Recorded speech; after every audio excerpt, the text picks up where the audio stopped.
So when we talk about white supremacy, one of the major examples that I give that creates a great dialogue across time is the current maternal mortality rates for black women. So right now we know that black women die on the birthing tables at 3 to 4 times the rate of white women across the country.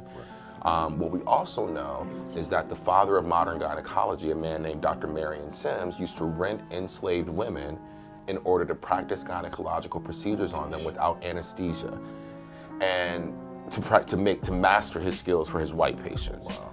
And so when you look at the current statistics on black maternal mortality and black infant mortality, which is also black babies die at 2.4 times the rate of white babies up to 1 before their first birthdays.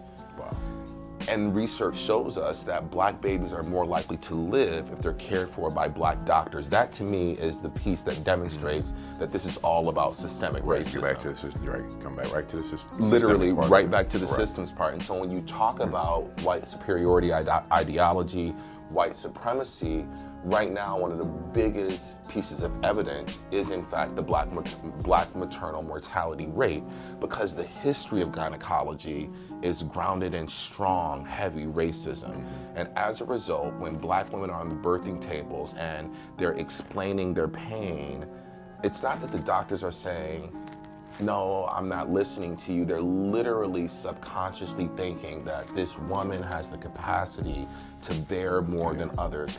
Currently, medical students endorse on surveys, they still believe right now that our skin is literally thicker than other skin. So what that means is that when they're trying to find my vein to do an IV, they're poking harder because they literally endorse on surveys that they believe these things to be true. A great book for people to check out is Medical Apartheid. It's a wonderful book, and it tells all these stories about systemic racism and how we see it operationalized today. I mean, that's wild.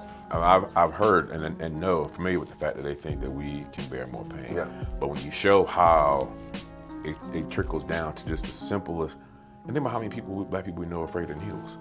Literally. Maybe it's because they were poked too hard by someone who subconsciously or consciously thought this is a black person. So man, that's just how it's just all